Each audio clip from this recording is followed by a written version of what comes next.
Oi, pessoal, boa tarde. Conforme eu havia dito para vocês, eu vou gravar essa aula sobre a aplicação de eletrospray na área para a detecção de proteínas. Conforme eu expliquei nas aulas passadas, as proteínas elas só puderam ser analisadas de uma maneira efetiva com o advento da ionização por eletrospray. Antes de eletrospray, não havia nenhuma outra técnica de ionização que permitisse a ionização de proteínas de tal modo que sua razão massa-carga pudesse ser determinada. A partir de eletrospray, outras técnicas de ionização foram desenvolvidas para análise de proteína, com destaque para a técnica MALDI, Matrix Assisted Laser Desorption Ionization, ionização induzida por aplicação de laser, mas esse é um assunto para uma aula futura. Então, eu vou falar um pouquinho sobre como a análise de proteínas pode ser feita utilizando a técnica eletrospray, ou pela sigla ESI-MS. Eu dou muito foco na área de proteínas, porque, sem dúvida alguma, é uma das principais áreas onde as técnicas de ionização tipo eletrospray ou MALDI são empregadas atualmente. O estudo das proteínas tem um nome especial, ele se chama proteoma. Então, o que é proteoma?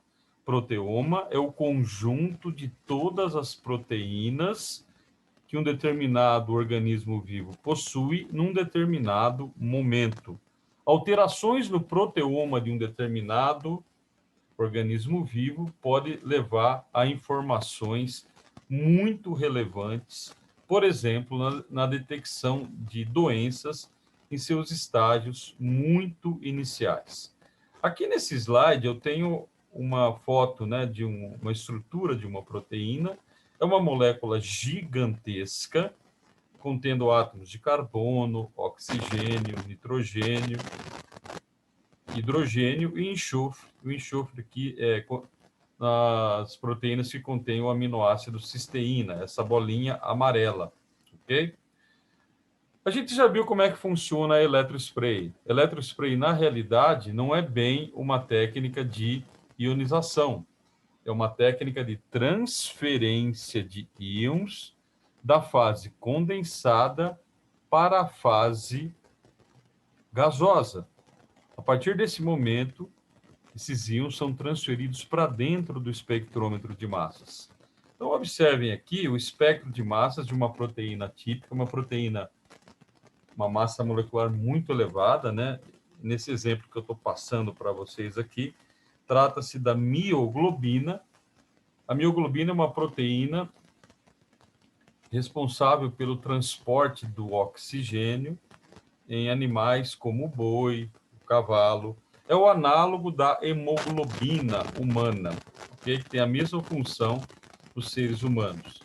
Então, reparem o espectro de massas dessa proteína, cuja massa molar é 16.951,5.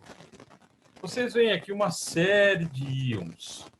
Por exemplo, 1414, 1305, 1212, 1131. Eu vejo essa imensa quantidade de sinais no espectro de massas dessa proteína, porque a proteína consegue acomodar, devido ao seu tamanho, mais do que um próton para gerar as espécies protonadas. Então, cada um desses sinais que vocês veem aqui corresponde a um íon com um diferente número de prótons. Já vou explicar como é que a gente faz para determinar o número de prótons em cada sinal do espectro de massas, mas, por enquanto, vocês aceitem. Por exemplo, o íon 1131 é um íon dessa proteína mioglobina que contém 15 prótons anexados. Então, esse íon contém 15 cargas positivas. Então, reparem que eu poderia determinar qual é o número de cargas positivas desse íon, comparando a diferença em massa entre o isótopo A, o isotopólogo A e o isotopólogo A mais um, que nem a gente viu em exemplos anteriores. No caso de uma proteína, existe uma maneira mais interessante, mais elegante de se determinar o número de prótons para cada sinal que a gente vê no espectro de massas. Obviamente, quando a gente obtém um resultado experimental como esse, nós não sabemos qual é o número de prótons. A única informação experimental que nós temos são esses números que estão aqui em cima, 1212, que é a relação massa sobre carga desse íon oriundo dessa proteína, no caso, mioglobina. Então, aqui eu tenho 1414, a razão, vocês já vão entender por que daqui a pouquinho, é o íon com 12 cargas positivas, ou seja, o íon é a proteína intacta contendo 12 prótons em sua estrutura. Esse é 13, 14, 15, 16, 17 e assim sucessivamente. Por que a proteína consegue acumular esse número de prótons? Porque ela é grande. Então, os prótons ficam bem separados entre si. Além disso, essa proteína contém muitos sítios básicos, né? Devido à presença dos átomos de nitrogênio em sua estrutura. Agora, por que o sinal com 19 prótons é o mais intenso? Isso é difícil explicar. Isso aqui é um dado empírico. Se alguém estiver interessado em trabalhar com isso, há necessidade de se realizar muitos cálculos, né, teóricos para se tentar explicar o porquê que essa proteína acumula preferencialmente 19 prótons em sua estrutura. Então, esse é o perfil do espectro de massas dessa proteína. Íons variando de 12 cargas positivas até 24 cargas positivas. Notem que, conforme o número de cargas positivas vai aumentando, como seria de se esperar, a razão massa sobre carga vai diminuindo, ok? O próximo slide mostra um outro espectro típico de uma proteína, no caso, o citocromo C, uma proteína relativamente menor do que a mioglobina. O citocromo C tem uma massa de 12.230 Daltons. E aqui está o espectro, onde o número de cargas varia de mais 9 até mais 19. Utilizando um algoritmo que eu vou explicar nos próximos slides, é possível converter esse espectro de massas esse espectro de massas obtido experimentalmente, num espectro de massas artificial, convertendo todos esses sinais, num processo que nós chamamos de convolução, num único sinal hipotético, onde a proteína teria uma carga unitária. Então, reparem como é consistente esses resultados. 12.230 Daltons é a massa nominal da proteína neutra. O que eu obtenho na prática é 12.231, uma proteína protonada, uma unidade de massa a mais, conforme a gente seria de se esperar. E como é que eu faço essa deconvolução? Para fazer essa deconvolução, é necessário eu saber esses números que estão aqui em cima. Como é que eu sei que essa carga desse íon oriundo da proteína citocromo C é carga mais 9? Como é que eu sei que esse é o mais 15? Bom, como é que a gente faz isso? Antes disso, né, mais um exemplo de como calcular a massa de uma proteína multicarregada. De novo, eu volto àquilo que eu já havia falado anteriormente. A única informação experimental no espectro de massas de uma proteína são esses números que estão aqui em cima, que representam a razão massa sobre carga desse íon específico, né? Nesse caso aqui, 1413,631, 1304, 1211 e assim sucessivamente. Pensem comigo agora. Como é que eu faço para determinar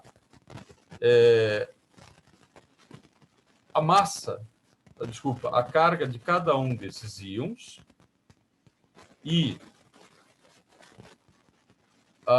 E como é que eu uso esses dados para fazer uma deconvolução? Antes de entrar nisso, pensei que eu ia falar anteriormente, esses aqui não são, né, em hipótese alguma, são fragmentos, ok? É a mesma proteína intacta que, em solução, existe em equilíbrio com suas formas protonadas, contendo números diferentes de prótons. O espectro de massas apenas revela como é que se dá essa distribuição, ok? Então, a proteína protonada já existe em solução. Bom, então é muito simples. Como calcular a massa de uma proteína multicarregada? Se eu pegar qualquer valor de qualquer sinal que a gente vê no espectro de massas, por exemplo, esse aqui, ou qualquer um outro, eu sei que a razão massa sobre carga é a massa nominal da proteína mais N prótons que lhe foram incorporados, dividido por N, onde N, repetindo, é o número de prótons. O que o software faz? O que o algoritmo faz? Ele pega dois íons adjacentes. Por exemplo, 1413,6, esse aqui, e 1304,9, o próximo, adjacente. Eu sei que a diferença entre eles, de picos adjacentes, é um próton. Esse sinal aqui contém um próton a mais em relação a esse.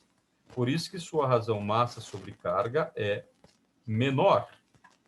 Então, se eu aplicar essa mesma fórmula para os dois sinais, eu vou ter o seguinte: 1413,6 é igual massa nominal da proteína mais N, que é o número de prótons que foi incorporado nela e que gerou o íon 1413,6, dividido por N, onde N é a carga assumida por essa espécie protonada.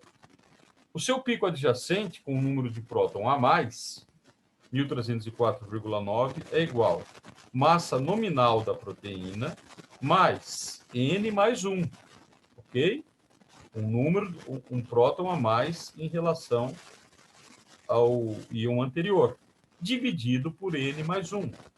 Então, eu vou ter um sisteminha com duas equações e duas incógnitas.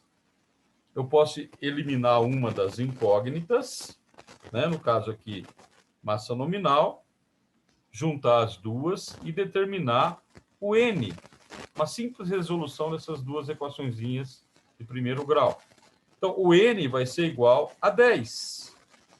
Ou, em outras palavras, esse sinal que tem uma massa de 1413,6 tem 10 prótons na sua estrutura.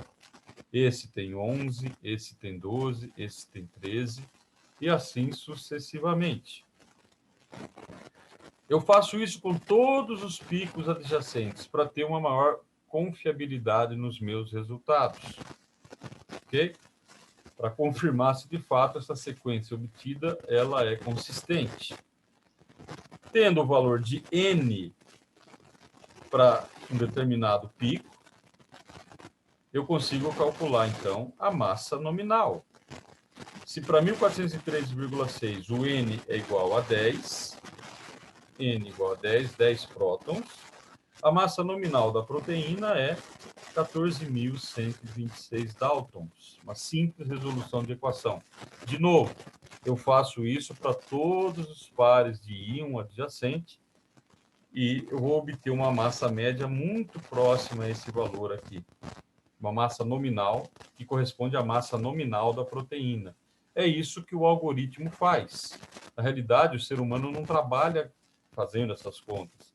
Já existem softwares prontos para realizar esse cálculo para os usuários, ok? Então, eu consigo determinar, a partir desses dados experimentais, sem a necessidade de utilizar aquele conceito de isotopólogo, o número de prótons em cada sinal oriundo de uma única proteína. Eu também poderia determinar o número de prótons, analisando, repetindo o que eu disse anteriormente, a diferença entre o isotopólogo A e o isotopólogo A mais 1. No entanto, conforme o número de prótons vai aumentando, essa diferença vai se tornando cada vez menor, menor, menor. Chega um ponto que fica difícil eu detectar essa diferença, a não ser que eu tenha um espectrômetro de massas de alta resolução, né? Mas esse jeito é mais consistente e normalmente é assim que ele é empregado. Bom, então eu consigo determinar a massa nominal de uma proteína, que sem dúvida é a propriedade mais importante quando eu estou analisando uma proteína, né? A sua massa a define. Eu posso, então, colocar essa massa em banco de dados e, a partir desse resultado, identificar essa proteína. Mas a espectrometria de massas é tão poderosa que eu posso também fazer o sequenciamento dessa proteína. E como é que isso é feito na prática?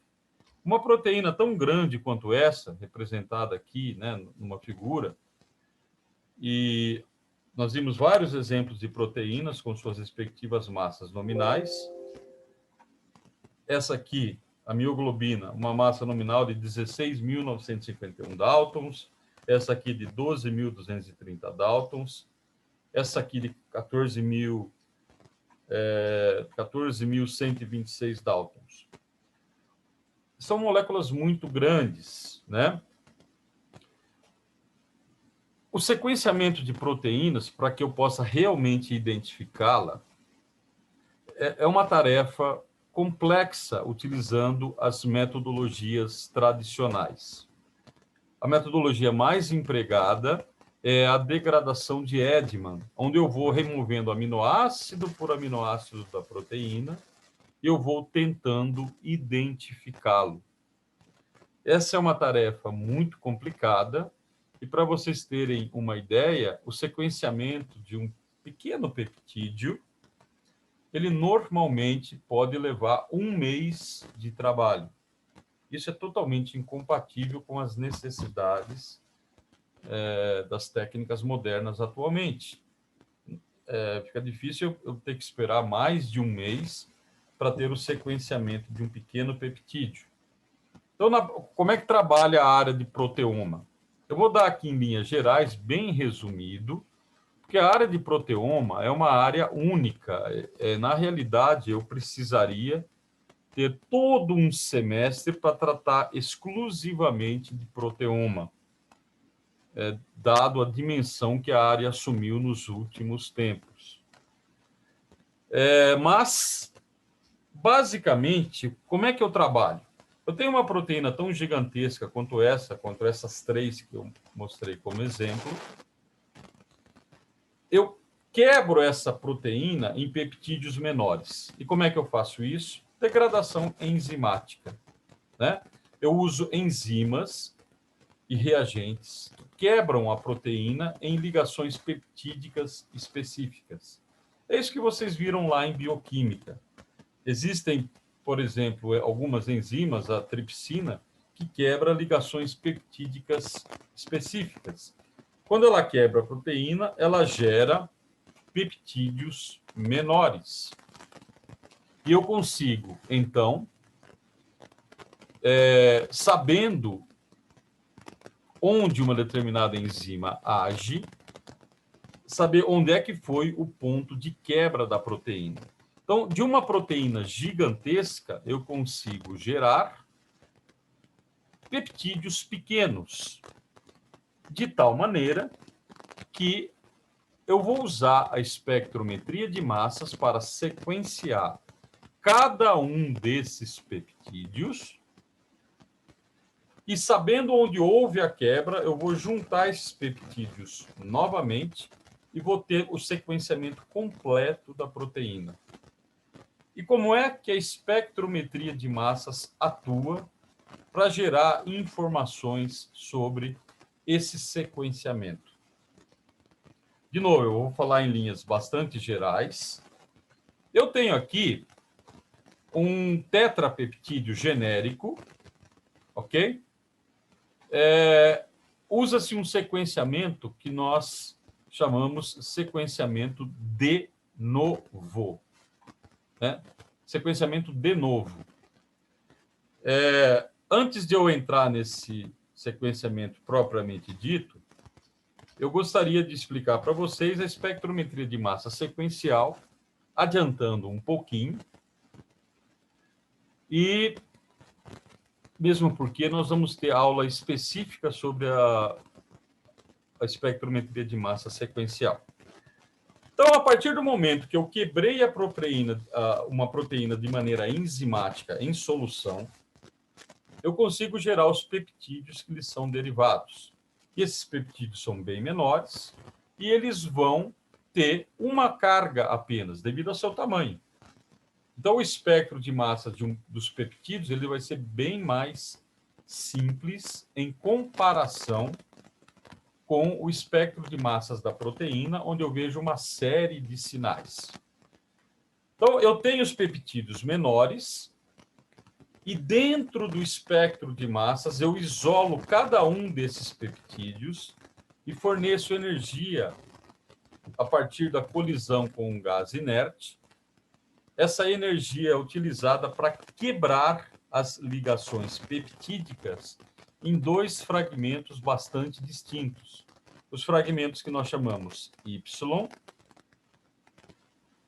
ou seja, eu vou ter um fragmento relativo a essa porção desse tetrapeptídeo, um segundo fragmento relativo a essa porção do peptídeo, um terceiro fragmento que eu chamo de Y3, dessa porção do peptídeo, e o peptídeo intacto que eu chamo de Y4.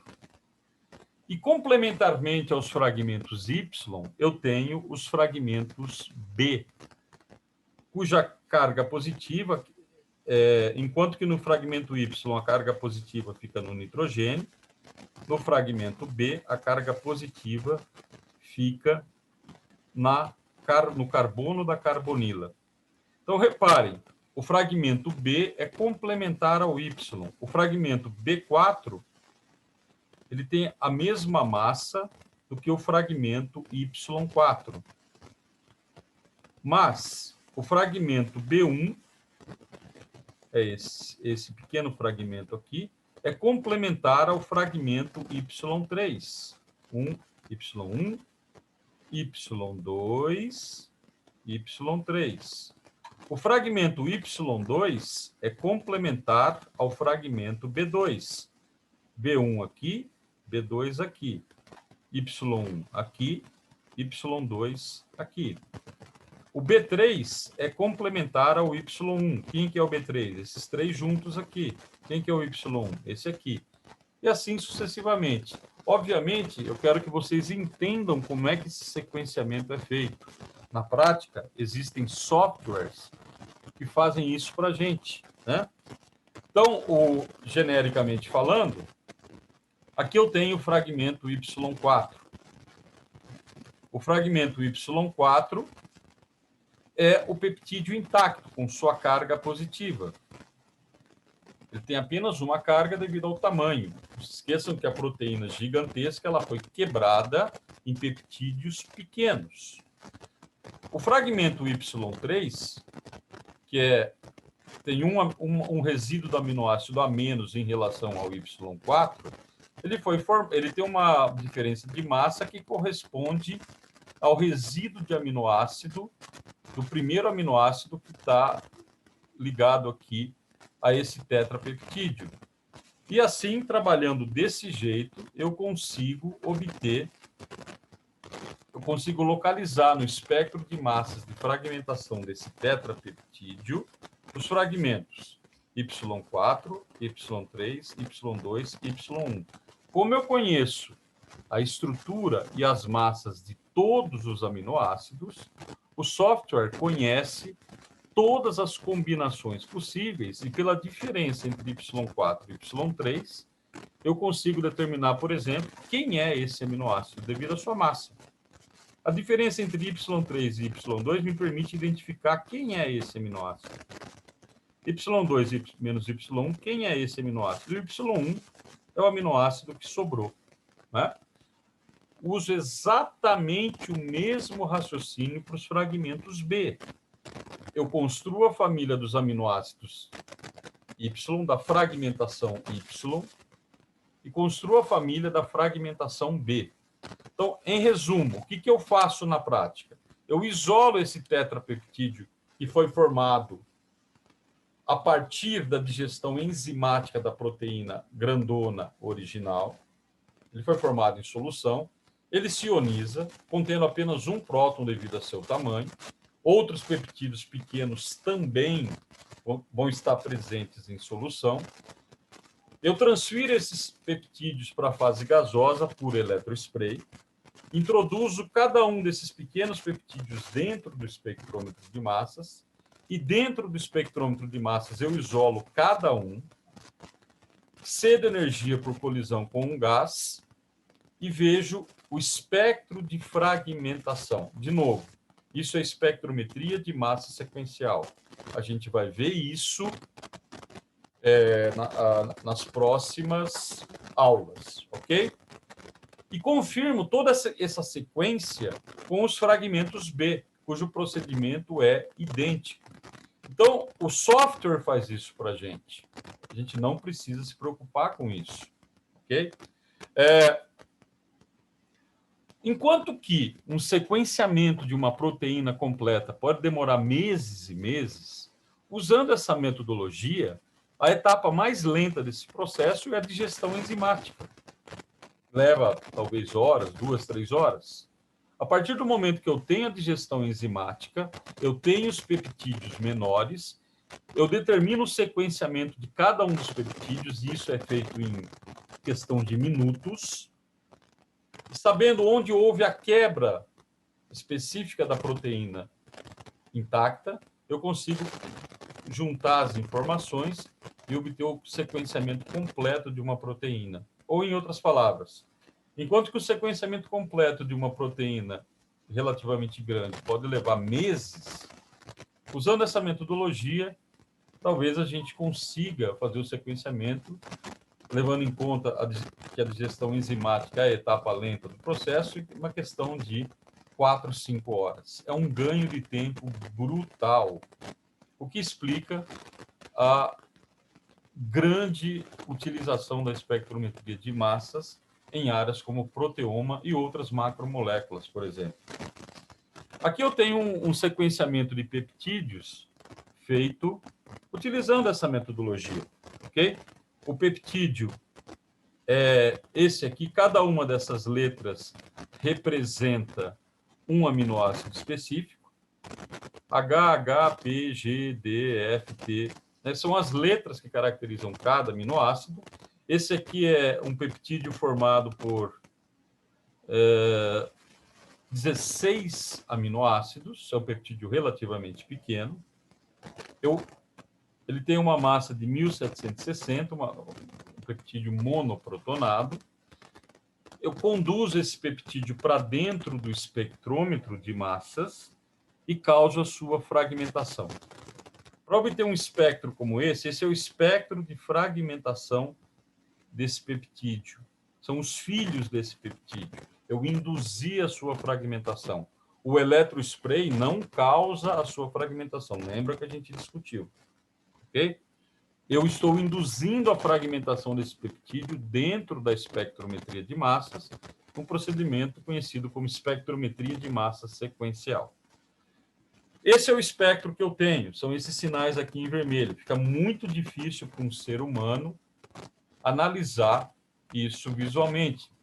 Mas o software, ele contém todas as possíveis combinações de peptídeos, e ele consegue localizar nesse espectro de massas todos os fragmentos. Olha só, peptídeo intacto, Y1, né? Fragmento Y6, Y7, Y10, Y13, Y15, assim como eu consigo localizar os fragmentos B, que são complementares aos Y, conforme eu expliquei para vocês. Então, esse software, ele é analisado, esse espectro é analisado por um software, por um algoritmo, e ele nos dá em retorno essa sequência de peptídeo, considerando apenas os fragmentos Y e considerando apenas os fragmentos B, que são informações que confirmam os dois.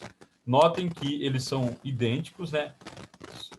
Eu tenho que analisar no sentido contrário, né? HHPG, HHPG, DFT, DFT e assim sucessivamente. Então, é um procedimento muito rápido, muito utilizado no mundo inteiro hoje em dia para as pessoas que têm trabalhado na área de proteoma. Eu repito, essa área, que é basicamente a aplicação de espectrometria de massas, é uma área que tem crescido muito e tem surgido várias oportunidades de emprego para as pessoas, né, que entendem um pouco de espectrometria de massas, para que elas possam atuar em centros de pesquisa ou mesmo em hospitais. Recentemente, houve uma oferta de emprego no Hospital AC Camargo, em São Paulo, contratando pessoas que entendessem de espectrometria de massas para trabalhar nessa área de proteoma. Isso aqui é apenas uma ideia. Na próxima aula de quarta-feira, eu vou falar mais um pouquinho sobre isso, antes de mudar o tópico, né, de entrar propriamente nos analisadores de massa e também na espectrometria de massa sequencial. Bom, pessoal, com isso, então, eu termino, né, a parte de proteoma por essa aula. E, obviamente, vocês vão ter dúvidas e a gente pode discutir essas dúvidas na aula de quarta-feira. Muito obrigado.